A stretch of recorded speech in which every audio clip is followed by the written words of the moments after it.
tudo bem? Seja muito bem-vindo, seja muito bem-vinda. É com muita alegria, com muita satisfação que eu estou aqui junto com você para a gente conversar sobre a primeira unidade do livro Cenários Econômicos. É uma disciplina muito ampla que nos traz uma ideia geral da economia.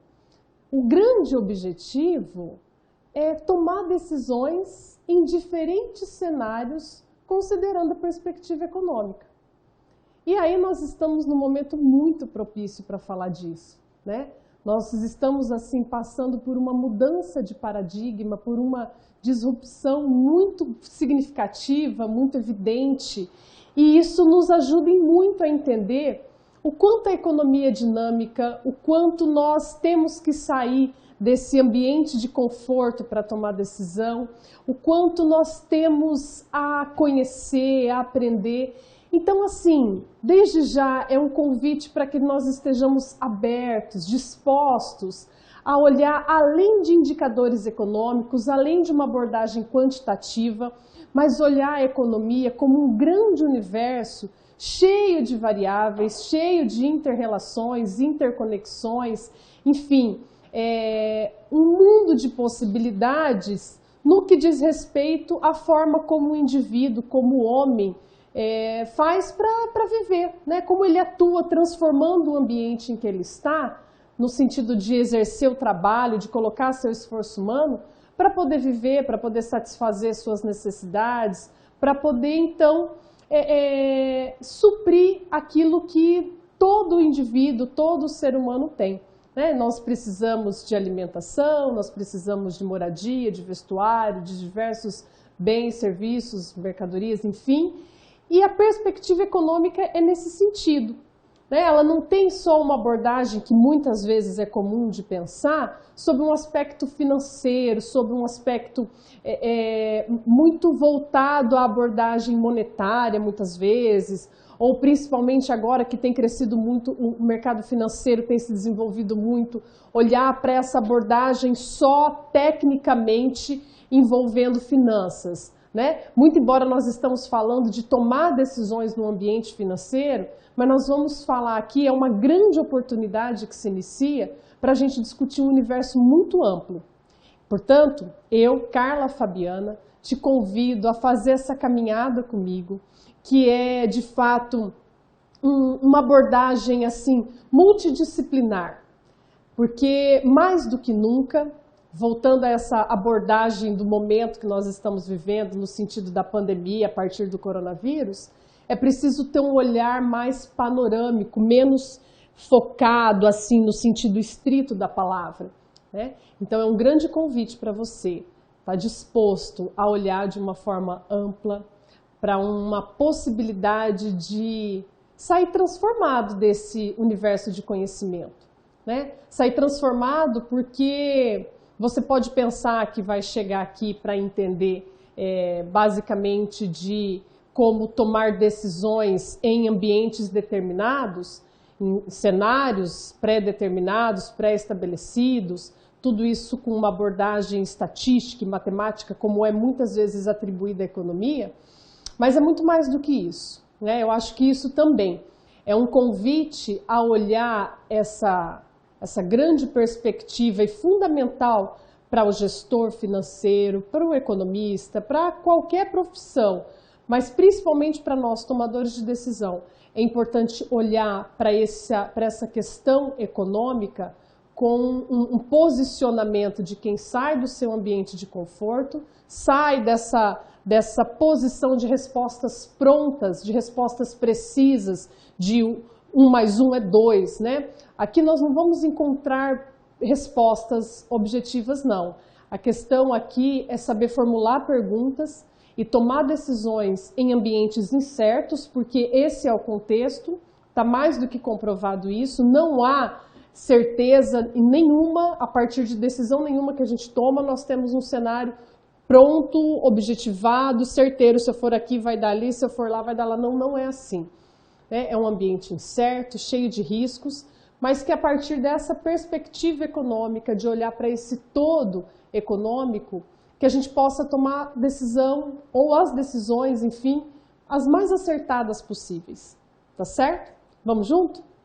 Então, nós estamos falando de um grande mundo, de um grande universo, de um processo histórico no qual o Alfred Marshall, o expoente da escola neoclássica da economia, vai falar assim, olha, natura non facie saltus. A economia, a natureza não dá saltos, ela vai caminhando.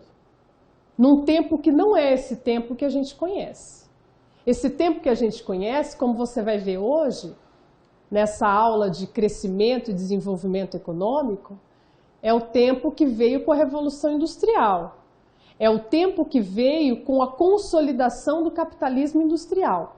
Então, esse tempo cronometrado, o tempo da máquina...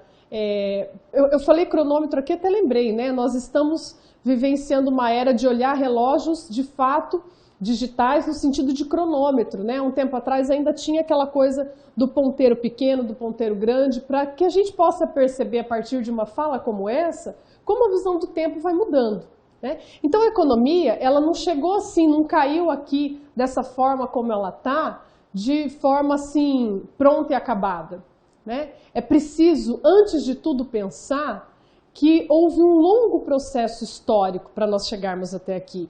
Então, para que você possa entender de política monetária, da relação da política monetária com a inflação, como é objeto de estudo da unidade 2 do seu material, para que você possa entender sobre política fiscal, a relação, a importância, esse super instrumento econômico para movimentar a dinâmica econômica de uma sociedade, é fundamental entender como uma nação, como uma sociedade se organiza no sentido de buscar um crescimento, buscar um desenvolvimento econômico. Essa aula, portanto, a unidade 1, ela é fundamental, ela é a estrutura, ela é a base. Ela poderia estar lá na unidade 5, né, discutindo o papel do Estado. Mas você vai perceber que essas unidades, elas se relacionam, elas têm essa abordagem da questão econômica com o papel do governo, com pensar o papel do governo, mas sempre com essa abordagem histórica e também matemática, mas no sentido de ter uma ferramenta mais ampla que nos dê essa visão crítica, né, para poder tomar decisões de forma mais estruturada. Então, antes de tudo, é preciso pensar que a compreensão dos fenômenos econômicos perpassa olhar essa perspectiva histórica, entender, experimentar a economia de uma forma, posso dizer que diferente. Eu não vou chegar aqui e colocar um monte de conceitos técnicos, de abordagens técnicas para que você possa, aqui nesse cenário eu tomo essa decisão, naquele cenário, não, porque com esse turbilhão de informações que nós temos acesso, basicamente é você exercer essa sua iniciativa e você vai aprender. Mas é ter uma luz, ter uma vida aí, uma abordagem mais viva, para entender que a tomada de decisão envolve a compreensão dos fenômenos econômicos. Para eu entender como crescer economicamente, por que o Brasil não cresceu e a Coreia do Sul cresceu, sendo que elas tinham há 15, 20 anos atrás o mesmo tamanho de economia. Para eu poder fazer essa comparação, eu preciso compreender os fenômenos econômicos. Portanto, eu tenho aqui uma primeira pergunta para nós, né? Como compreender os fenômenos econômicos? Como obter plena compreensão desses fenômenos?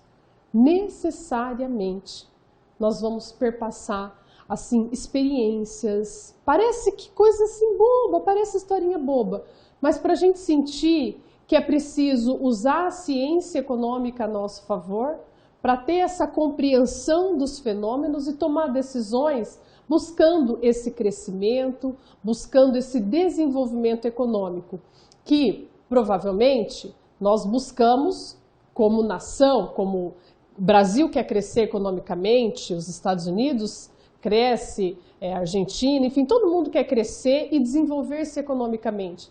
Mas como eu posso pensar isso? Como que faz para chegar nessa noção? né? Eu não posso simplesmente dizer que crescimento econômico é medido através do PIB, que é o Produto Interno Bruto, que ele tem 3 pontos de vista ou 3 perspectivas, a perspectiva dos gastos, do dispêndio, a perspectiva da renda, a perspectiva produtiva, que eles montam uma identidade. Não. Até chegar nisso, a gente precisa entender que a economia perpassa um processo histórico, né?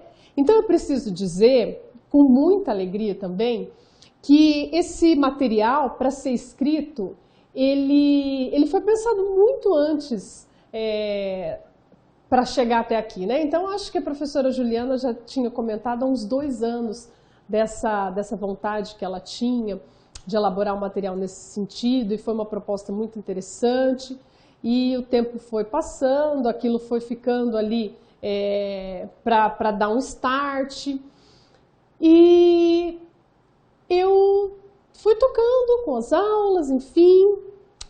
Aí aconteceu, em dezembro de 2019, eu queria dar uma guinada, a gente vai acompanhando a importância de você produzir conteúdo, a importância de se renovar. Então, muita coisa acontecendo, mudando na educação, e eu queria dar uma guinada importante, né? Aumentar minha carga de leitura. E aí eu montei um escritório, aluguei uma sala, estava toda assim, cheia de projetos pessoais que conversavam com os projetos profissionais. Em dezembro de 2019, aluguei a sala, fui me preparando, fiz a mudança, coloquei uma biblioteca lá, montei mesa, 1000 planos.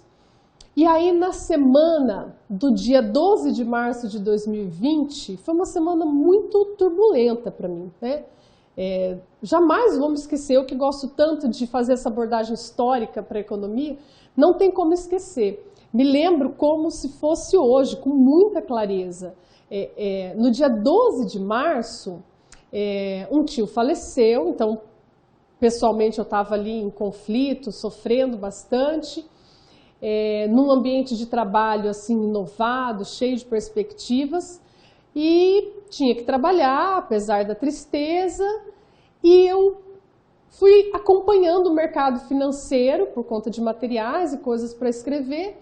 O mercado financeiro nessa semana ali, dia 12 de março, foi uma quinta-feira. Foi uma loucura. Por quê? Já haviam notícias na Itália do coronavírus, isso estava chegando para o Brasil, começava a noticiar uma questão no mercado financeiro mundial muito forte por conta da guerra de preços do petróleo da Rússia e da Arábia Saudita. O mercado estava alvoroçado. No dia 12 de março, o dia que eu estava lá sofrendo a morte do meu tio, o mercado financeiro enlouqueceu, porque o coronavírus estava chegando no Brasil. Já, se não me engano, ali tinha uns 300 casos e estava ali, por ali, a primeira morte que estava acontecendo, 300 casos. Hoje, quando eu estou aqui com você, nós estamos perto dos 500 mil óbitos por conta da doença, né? Eu trago essa história, e isso está relatado no material, porque foi um cenário, assim, nunca imaginado por mim, por tanta gente. Apesar de pandemia ser um processo histórico, pertencer, várias aconteceram, fato é, onde eu quero chegar com isso? As tomadas de decisões, as mais diversas, elas estão provavelmente em cenários assim, difíceis de serem pensados, de serem elaborados. Cabe a cada um de nós, tomador de decisão, se apropriar do conhecimento que temos e entender que cada cenário, cada momento histórico tem a sua particularidade. A pandemia veio e balançou tudo e todo mundo. Balançou o mercado financeiro por conta das questões de isolamento social, distanciamento. As indústrias tinham que tomar decisões de como parar essa produção, como fazer isso. Isso estava se espalhando enormemente. Aqui a gente já tem uma perspectiva, né? Uma doença tão maluca como essa, digamos assim, se espalha loucamente por conta de um contexto de uma economia mundial extremamente interligada, né? Se nós buscarmos as outras pandemias, foram extremamente letais também, outras mais do que até agora nós vimos. Contudo, a disseminação ainda era mais demorada. Os meios de transporte, a forma de estarmos fisicamente entre um ambiente e outro era muito diferente, né? Então, uma velocidade muito mais significativa. Então, o que nós estamos vivenciando é um tempo histórico, um tempo econômico histórico com uma velocidade nunca antes vista. Portanto, uma decisão que você toma hoje é diferente, pode ser totalmente diferente daquela que vai ser cabível no outro dia. E é para isso, é por conta disso, eu acho que essa é uma grande lição da pandemia, no sentido de que o que se pensa hoje não precisa ser o mesmo amanhã, né? Raul Seixas já escreveu isso, né? Metamorfose ambulante. As decisões podem ser diferentes. A pandemia é o cenário econômico, no sentido de que, a partir de um problema de saúde, esse foi o panorama da escrita desse material, que nos traz de forma muito clara, muito evidente, muito exposta, o ambiente incerto que nós vivemos. Esse tamanho de incerteza nunca foi diferente do que antes. Fato que a pandemia se concretizou.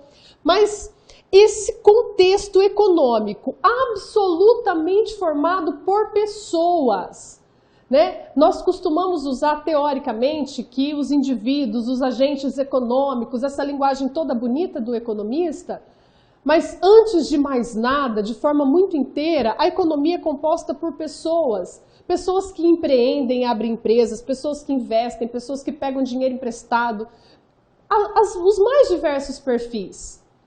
Contudo, cada indivíduo que é um ser humaninho que toma decisões dentro do seu contexto histórico, dentro da sua região, né? Eu estou aqui no Paraná, a região sul tem uma característica diferente da Sudeste, que é muito diferente do Norte, que é diferente do Nordeste, enfim, principalmente no Brasil, que é um país com uma dimensão continental, nós temos uma diferença regional, desigualdades regionais absurdas.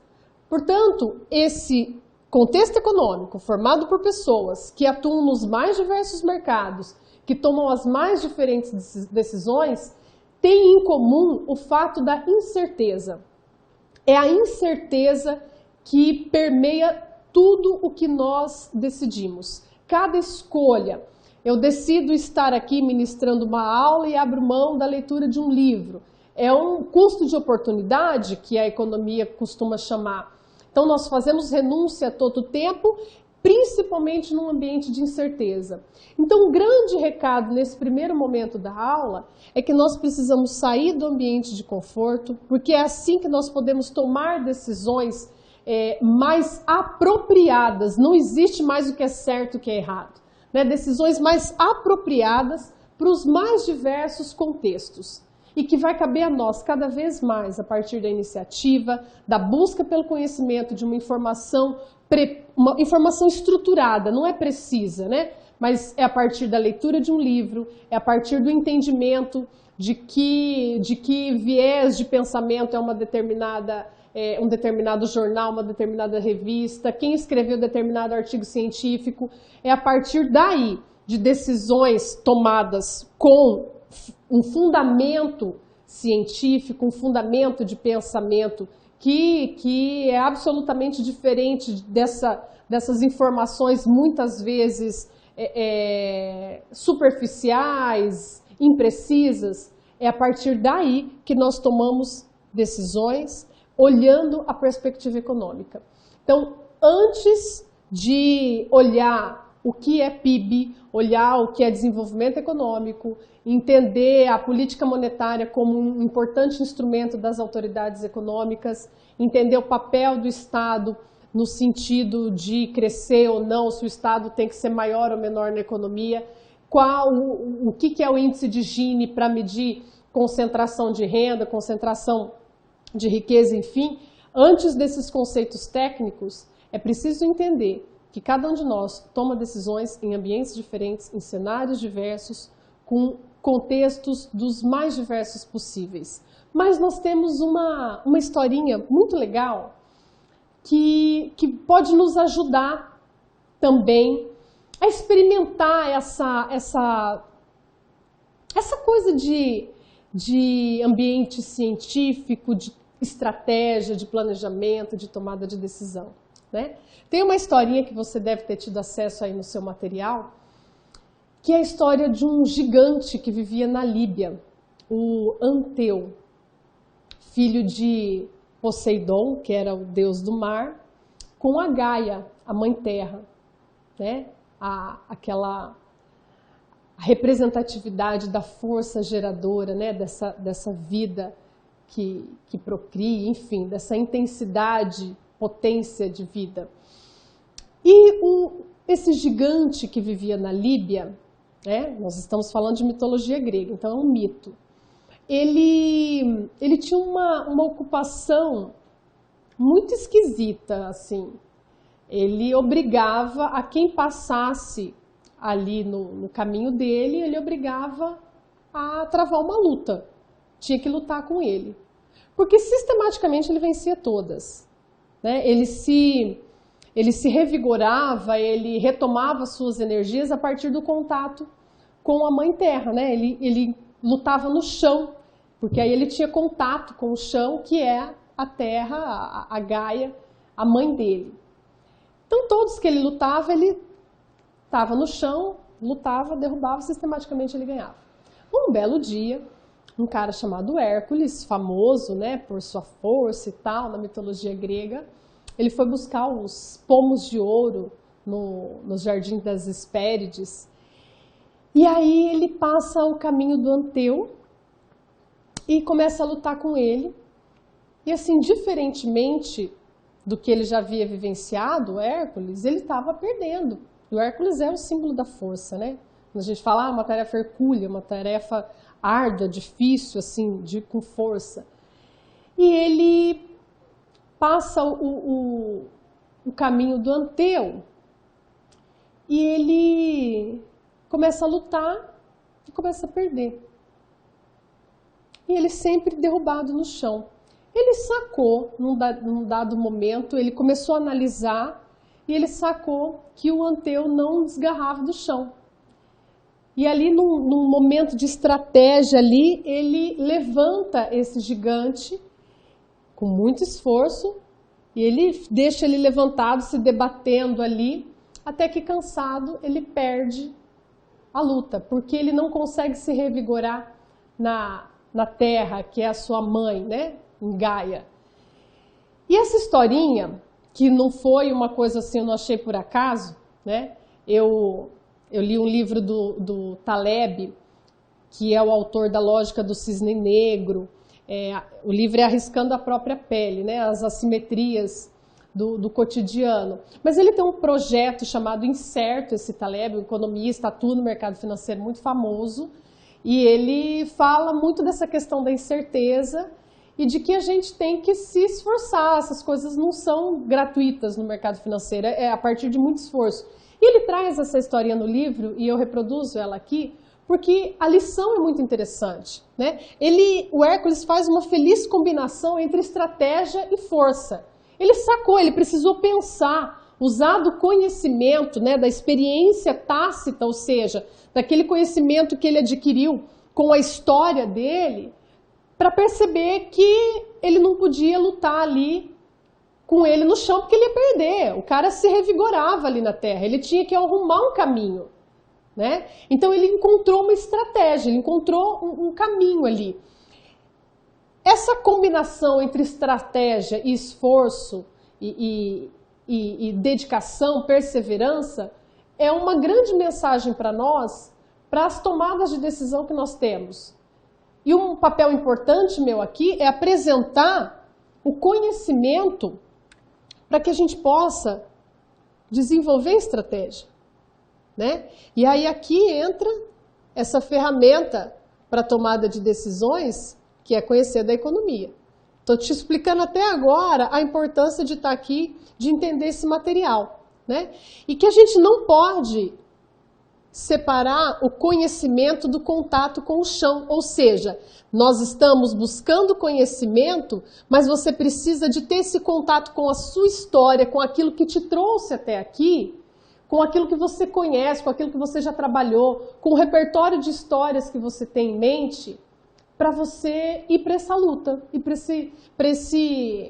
essa guerra que é tomar decisões usando e procurando colocar em questão os diversos cenários econômicos. O que eu tento fazer até agora é te trazer uma ferramenta, é te convencer nesse grande momento dedicado a essa abordagem econômica, te trazer uma ferramenta para que a gente possa compreender a economia. Tendo isso em vista, aí nós podemos avançar para que a gente possa perceber que a economia ela tem algumas nuances, assim, algumas sutilezas importantes de serem destacadas, né? A economia ela precisa ser vista como um campo de conhecimento, né? A ciência econômica propriamente é um campo de conhecimento que nos ajuda a compreender esse papel de colocar o esforço humano, colocar o trabalho para que a gente possa sobreviver e atender as nossas necessidades. A economia é isso. Mas tem uma outra coisinha que é o fato de nós nos organizarmos em sociedade. E como que nós nos organizamos sob o ponto de vista econômico? Existe um sistema econômico chamado capitalismo, né? Então, economia é diferente de capitalismo.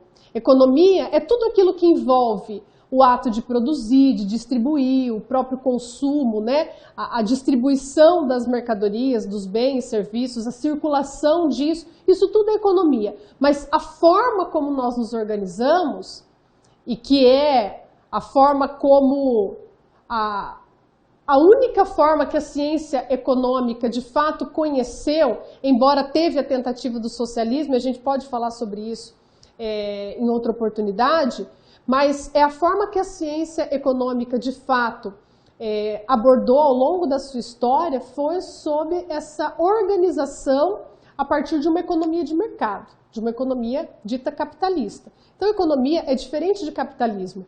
Até chegar no capitalismo, que é uma sociedade mais complexa, que nós temos a questão do mercado financeiro, e cabe dizer que quanto mais desenvolvido é o mercado financeiro de determinado país, isso representa que provavelmente essa nação, esse país, tem um crescimento econômico mais evidente por si só e até mesmo desenvolvimento, ou seja, o mercado financeiro é representativo do desenvolvimento de uma nação, né?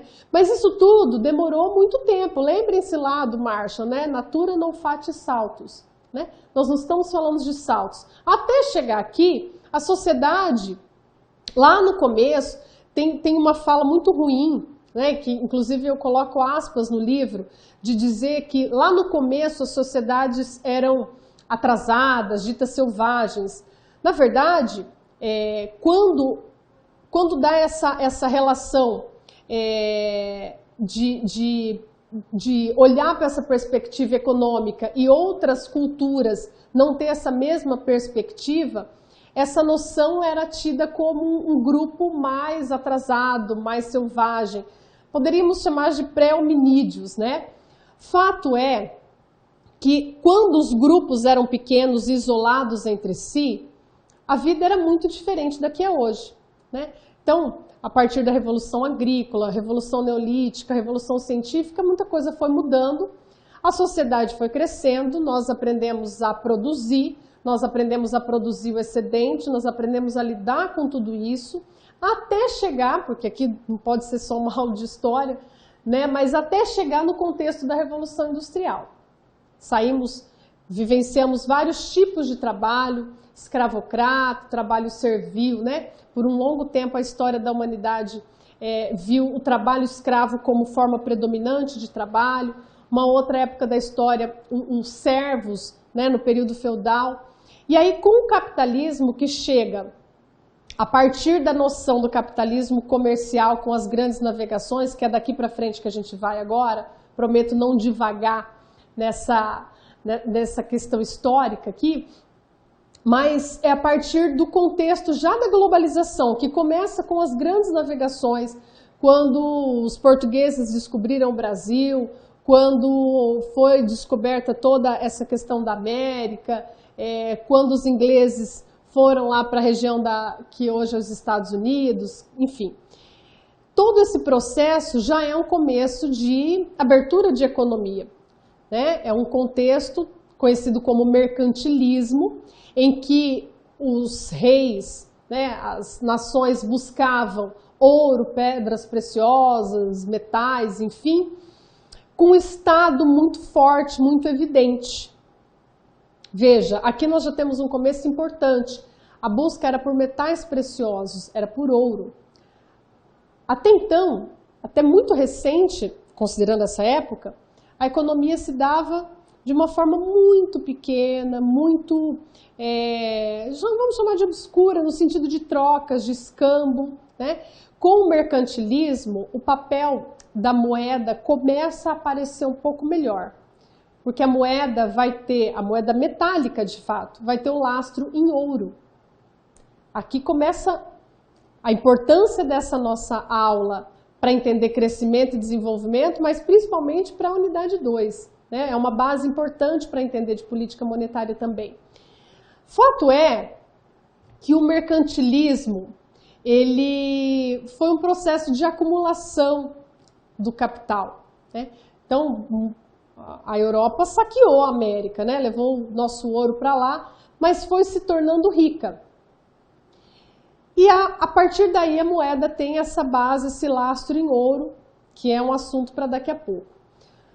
A coisa foi acontecendo, foi passando, a revolução científica, os pensadores começaram a pensar ideias, a modificar a sociedade, a perceber que eles podiam ter um certo domínio com técnicas, com ciência na natureza, e a economia, a ciência econômica não vai ficar para trás. Em 1776, Adam Smith publica A Riqueza das Nações e vai contestar essa política mercantilista. Ele vai contestar essa questão do Estado forte, de um Estado presente, de um Estado que quer acumular. E ele fala, olha, nós podemos produzir em escala, nisso a Revolução Industrial já estava andando, né? E ele vai trazer toda essa abertura, ele vai abrir a porta da Revolução Industrial. É aqui que começa a economia, propriamente enquanto ciência, né? É a partir dessa Revolução Industrial.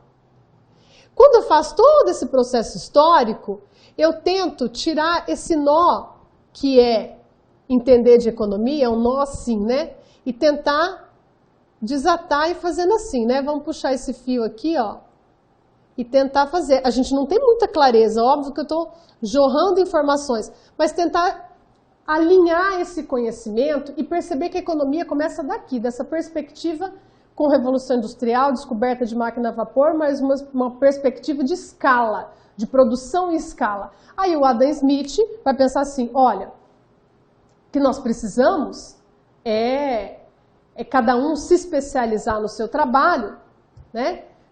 Supondo aí, e aí ele vai fazer toda uma teoria moral e tal, mas é a especialização do trabalho, é cada um se dedicar numa parte, vai produzir em escala. Quando as empresas crescem, toda a nação cresce. Por isso a obra dele é A Riqueza das Nações, né? Portanto, é com ele que começa a noção de crescimento econômico. Ele não tinha como se preocupar em se desenvolver, que esse não era o contexto histórico da época. E a partir daí começa essa abordagem de crescer economicamente.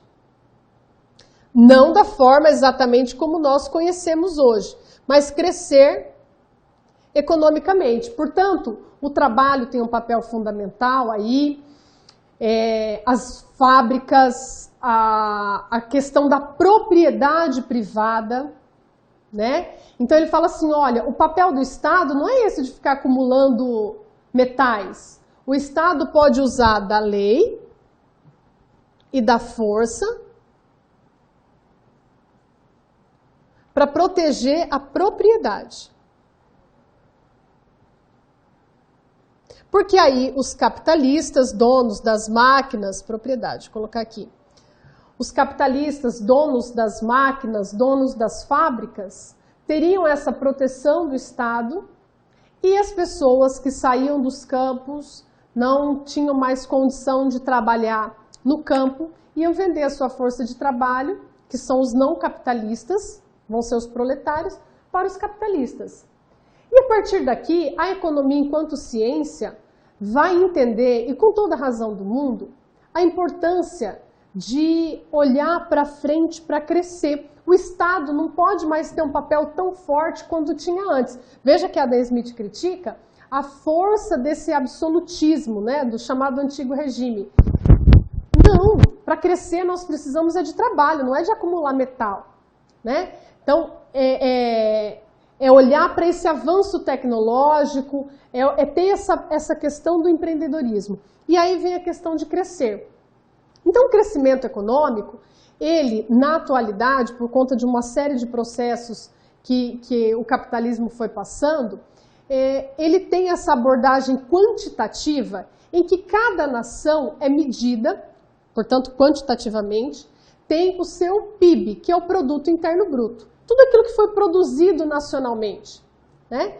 Então, quanto que o Brasil produziu de soja, de trigo, de algodão, de arroz, frango, de tecnologia, nossa, tantas coisas, né? Quanto que o Brasil produziu, né? Aí, as contas nacionais, né? Aí tem o balanço de pagamentos para registrar isso tudo. Quanto que foi exportado? Quanto que nós importamos?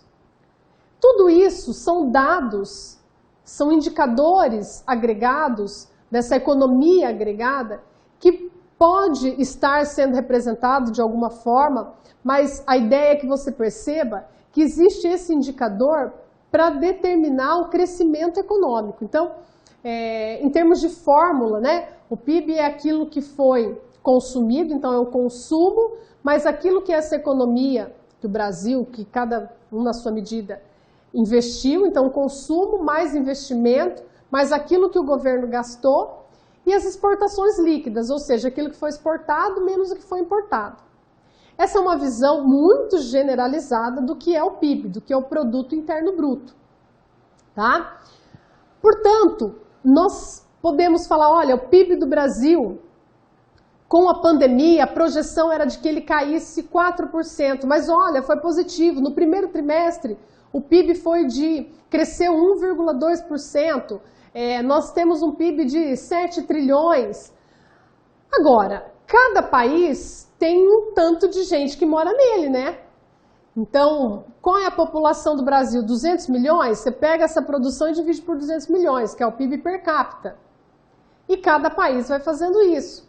Portanto, você tem um gráfico aí que te mostra que, acho que se não me engano, 2015, 2016, Luxemburgo era o país que tinha a maior renda per capita, um país com poucas pessoas, né? Então, ele tem uma riqueza, é um hub financeiro, poucas pessoas, esse indicador econômico é alto. Contudo, gente, crescer é mais ou menos como está aí para você, crescer é uma coisa que considera só aquilo que vai para cima quantitativamente. Quantitativo, né? Então, a gente, para os pais aí, principalmente, né, de modo geral é fácil de entender. Uma coisa é crescer, outra coisa, você ter um filho. Uma coisa é fazer ele crescer, dar comida para ele crescer. Mas como que está a saúde, de fato? Como que está a educação dessa criança? Como que ele se relaciona com as pessoas? Enfim, desenvolver é diferente de crescer. Cada país tem as suas particularidades, o seu processo histórico. O Brasil teve o maior contingente de escravos negros trazidos para cá.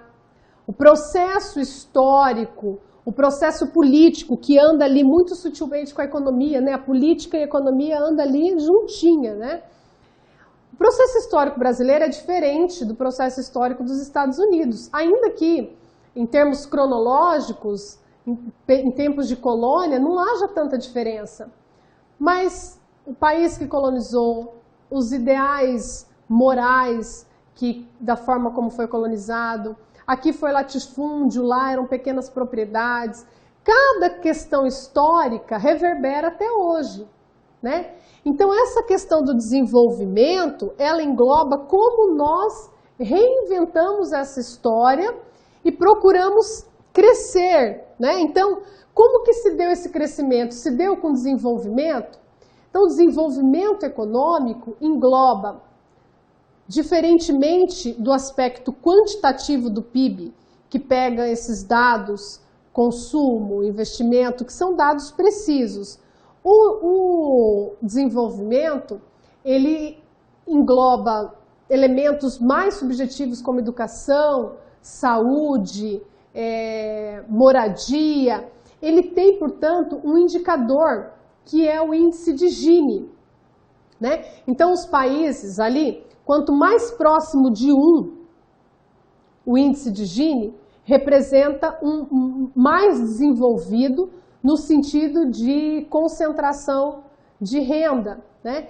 Então, é nesse sentido de olhar assim, olha, mas como que está a concentração? Ok, o país cresceu, mas como que está essa concentração de renda, né? Então, o índice de Gini tem essa perspectiva. Então, quanto mais próximo de 1, mais desenvolvido ele é no sentido de que o nível de concentração de renda, considerando a população, está mais próximo de 1. Quanto mais próximo de 0, maior o nível de concentração. Portanto, a grande mensagem é que crescer é diferente de desenvolver. Ah, mas o importante é saúde, educação. É muito difícil ter isso sem crescer economicamente. Nós precisamos sempre, como é um grande desafio nas nossas vidas pessoais, né? É você conseguir uma vida financeira boa, mas de modo que você possa se desenvolver também. Então, crescimento tem uma perspectiva, desenvolvimento é outra. E aí nós temos um exemplo, né, da economia sul-coreana, que ela vai fazer um crescimento econômico com a perspectiva para fora, né? Ela vai investir em mão de obra. Então, ela toma uma decisão, um plano de negócio, digamos assim. Olha, o que nós temos que fazer para crescer economicamente, para que a gente possa disputar com os outros países em termos de educação, de saúde, de renda, para que a gente possa ter bem-estar social, né? Então, eles montaram um plano, o importante é investir em mão de obra, diversificar os setores das empresas, a gente não pode ficar focado numa atividade produtiva, enfim, e trabalhar nesse plano, né, orientado para esse plano. No caso brasileiro, por exemplo, nós focamos no desenvolvimento do mercado interno, a partir do processo de industrialização que começa em 1930, né? Tudo isso tem elementos importantes como o contexto do mercado mundial, o quanto se pode financiar essa diversificação de setores como a Coreia do Sul fez, né? Então, nós não investimos de modo massivo como a Coreia do Sul fez em mão de obra.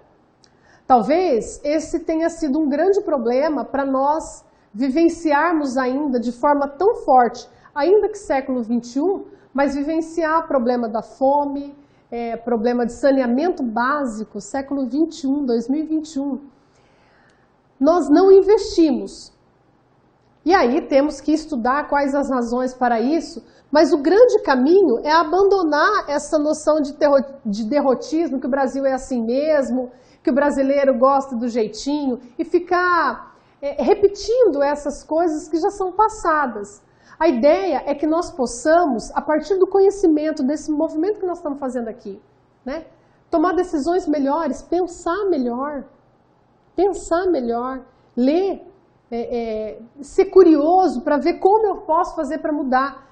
Eu tenho comigo de forma muito forte nos dias atuais, se um vírus invisível, que ninguém sabe onde ele está, que é uma coisa maluca, é capaz de fazer um rebuliço desse, eu tenho que acreditar que a partir do momento que eu sou curiosa, que eu quero entender, que eu acho que eu posso modificar o ambiente que eu vivo, eu acredito que eu posso. Porque essas coisinhas invisíveis são transformadoras, né?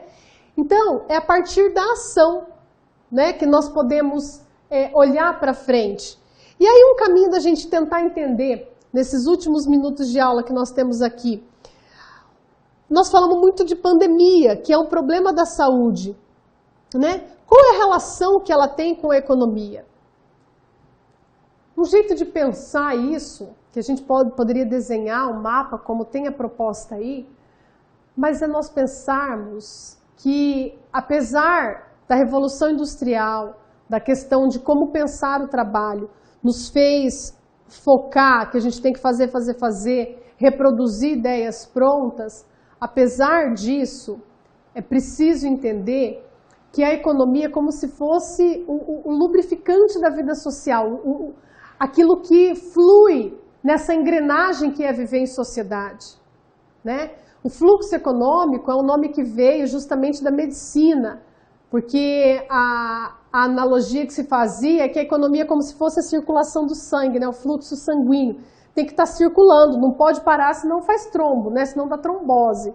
Então tem que estar circulando da forma melhor possível.